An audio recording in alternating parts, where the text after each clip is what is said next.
Welcome to another edition of Entrepreneurs in Fuego, where you know that this is the show that it's exclusively made for the dogs. Well, that's good. All of entrepreneurs that I know are dogs.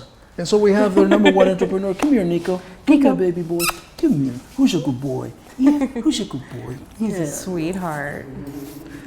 He's a sweetheart, and he's a pit bull. He is. He's a pit bull. He is the inspiration for the start of our rescue. Samantha Parker, you are the crazy pit bull lady with Pit Bull Rescue of Arizona, correct? Yep, we are. And who is this young little This is pit Nico. bull? Nico. He was the inspiration, like I said. He was rescued by our founder, Delana White, and she fell completely in love with him, calls him the love of her life. Yeah. And because of him, she was inspired to start rescuing pit bulls in Arizona. So how was he rescued? What was he rescued from? He was in a situation where his parents had been overbred. He and his parents had been turned into the pound. And so, What do you mean by overbred? I mean, I'm asking this question because I don't know what the overbred means. I mean, what happens there? There are a lot of people who like puppies. They like to breed their dogs. They like to sell puppies to make money. Well, when they do that, they're really contributing to the overpopulation of dogs in Arizona. We have a very serious problem. And so, and if you walk the shelters, we have many shelters in Arizona. There's Maricopa County has a west shelter and an east shelter, just in Maricopa County, and they are full of dogs. At one point this summer, they were so full that they were, there were multiple dogs in each kennel, and unfortunately, if they come in as a stray, or because, I know that you've probably driven around Arizona, you see stray dogs running down the street sometimes, or you see never. If you, I know. But those stray dogs get picked up, they get taken to a shelter, they'll scan them for a microchip, which is one thing that we put in all of our dogs so that if they are lost, we can find them. So what makes you unusual is that you rescue pit bulls. Yeah. Pit bulls only. Mm-hmm. If you walk the shelters, there are a huge number of pit bulls. And my idea of pit bulls, it's been always the idea of this fierce, ferocious dog, flesh-eating dog. Yeah. That it's going to kill you. But this is not him. No, not at all. Nico? And that is really an exceptional case that you're talking about. These dogs are extremely powerful. Good luck getting him off the floor. He's a lazy bum. Yeah, he's very comfortable right now.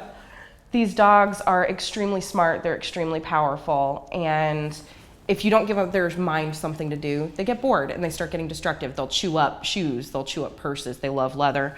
Then people stick them outside. They'll throw them outside. Well, then they get even more bored. Nico, come here, babe. People fight them because they're so strong, because they're so smart. Oh, good boy. He gives high fives. Yes, you give high fives. And it gives them a really bad reputation because people abuse that strength that they have. And you hear about these dogs in the news because they're sensational. Yeah. You don't hear about a Chihuahua attack because that's not newsworthy. I was attacked by a Chihuahua about a week ago. I swear to God, I was Chihuahua. Christina has a Chihuahua, and I was attacked by a Chihuahua. They don't think of it. I'm like, what the? They have small dog syndrome. They think they're this size, but you don't hear about these small dogs attacking people because it's not sensational. You hear about these guys because when they're in a situation where they have been mistreated, or something has happened, they're in pain, somebody tries to pick them up after they've been hit by a car and they get bit. You hear about those because they're so powerful. They have these teeth, they have these jaws, and that do not lock, by the way. That's a myth. What is another myth about these guys? That they're unpredictable. Are they? I have not met an unpredictable, right? I have not met an unpredictable pit bull, and I've had pit bulls since I was about 5 years old in my family. I do not believe they're unpredictable at all. Is this your full-time thing? No, actually, I have a full-time job, and I have 2 kids, and I co-run a rescue. Oh my goodness. And we're a 501(c)(3). But obviously this is your passion. It is. This is your passion. And it's pit bulls because Labradors would be really easy. They would be, a lot of people see cute lab puppies with their big old ears, and labs would be easy to adopt out. I've always had a passion for these guys because they're so smart and because they're an underdog. And I've always, in the dog world, they're an underdog. Yeah. And a lot of them meet a really tragic end because people overbreed them, and then we end up with, you know, picking up the pieces. We have one dog that was tied to a trailer, and the trailer caught fire, so the dog caught fire. Oh. But he has some pretty nasty. I know he has some pretty nasty scars on his back. His name's Arthur, and but you know what? He's completely healed now. We had an amazing vet, and he's completely healed. He's ready to be adopted, and he's living in a home. We're a foster-based rescue, so they all live in a home until they're adopted. Do they get along with other dogs? Yeah, a whole lot of them do. You do have the occasional one that doesn't, but that's just like with any dog. I have a friend that has a German Shepherd that gets along with no dogs. But I've got a husky Malamute dog. His name is Duke, and he eats dogs for breakfast. Yeah. He is. I mean, I'm telling you, he's just psycho, man. I mean, he just can't get along. I don't know. Something must have snapped in him when he was young, but. You know, this guy lives with 3 other pit bulls that are his rescued sisters. Yeah. And boy, Nico, are you a good boy? He's so lazy. He is lazy. Is this? Do you take him out for a walk and boom? He just plops himself down. You know, if you get a ball, this guy will go crazy for a ball for a good 15 minutes. Oh, really? They are extremely loyal guys. Come here, baby. Come here, Nico. Right here, Nico. Come here. Up here, baby. Up here. He's a good boy. Yeah. But what you're looking at right now, they're big teddy bear snuggle bugs. They're good for active people, though. They we have some that are in foster right now that love their hikes. So anyone that want to adopt a fierce, evil animal, ferocious guard dog like this, what do they need to call? Or do we have a website? We have a website. It's crazypitbullladyrescue.weebly.com.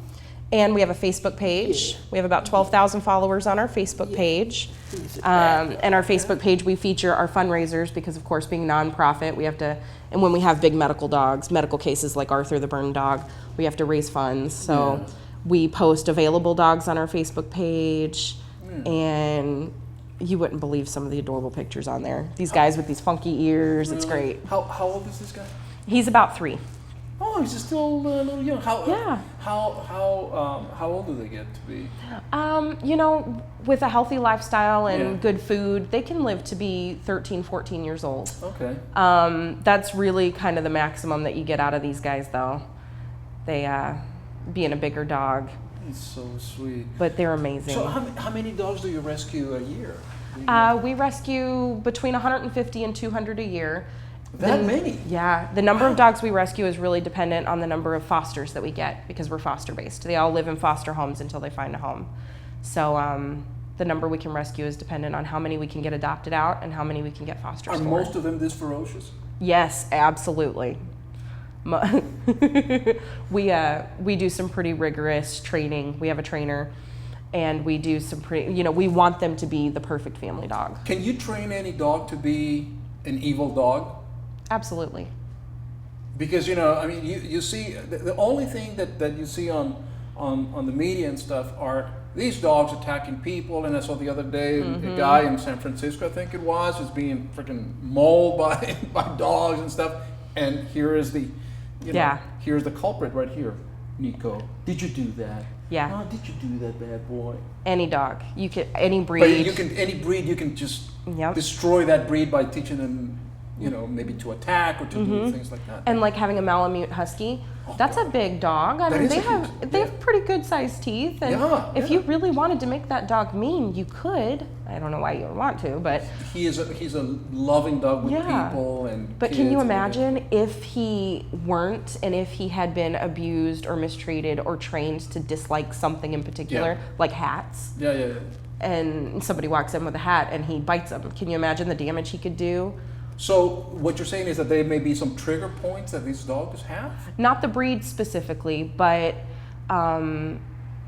there, certain dogs, people train them all the time. I can remember in the news, it's been many years ago, there was a man that trained his dog to kill, and he had a word, and he would say the word, and the dog would flip a switch.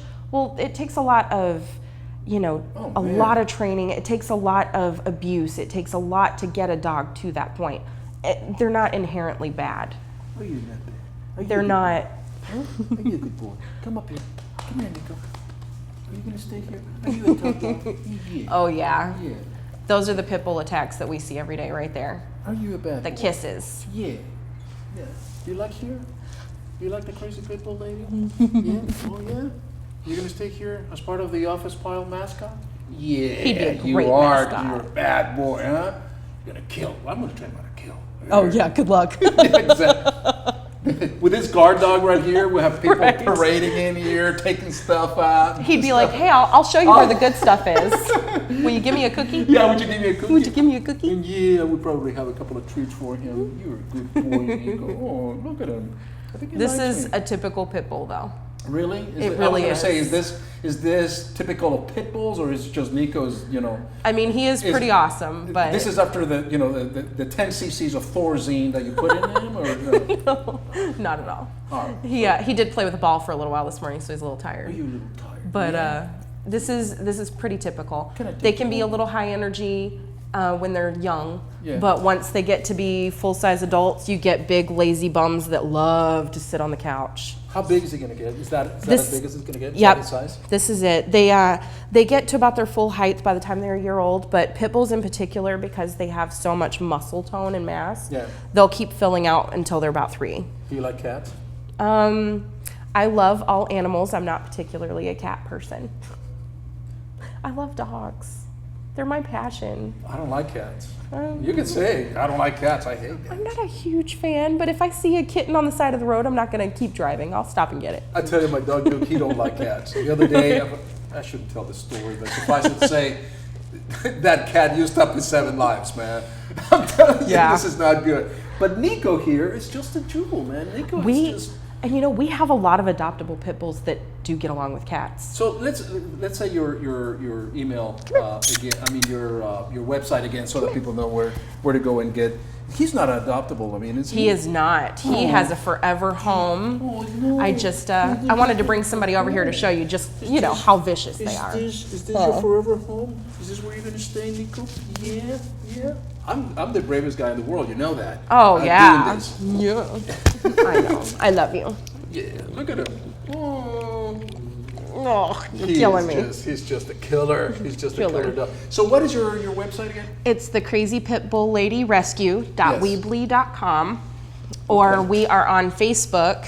You can search for the Crazy Pit Bull Lady Pit Bull Rescue. And how many pit bulls do you have available right now? We have about 70 available right now of all ages. I have to ask you. So do you also, when somebody comes in and adopts this type of dog, do you the person that is adopting the dog, do you interview him thoroughly? We do. We interview them. We do home checks. Oh, Just okay. any good rescue will do a home check. Okay. We go to the home. We make sure it's safe for the dog. We make Right. sure that they have any dogs they have are altered. So all of our dogs come altered.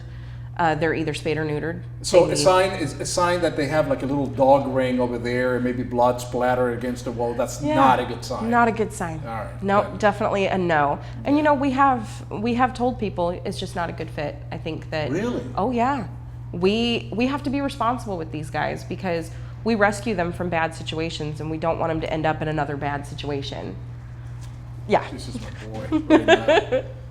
Listen, I'm gonna give you a little T-shirt right here. Nice. You kids will probably love it. I'm Oh, telling yeah. you right now. And this is the Office Pile T-shirt that we give to all of our guests. Beautiful. We're gonna give one to the crazy pit bull lady, man. Thank you. Hey, Nico, you gonna wear this shirt, baby? You gonna wear this shirt? I think he would look pretty handsome in this You shirt. would, baby. You would. I'm not gonna lie, we dressed him up. One of his toenails is still pink down there. Oh no, you should have told me that, dude. He loves Attack. it. Loves it. We're out of here. Thank you so much.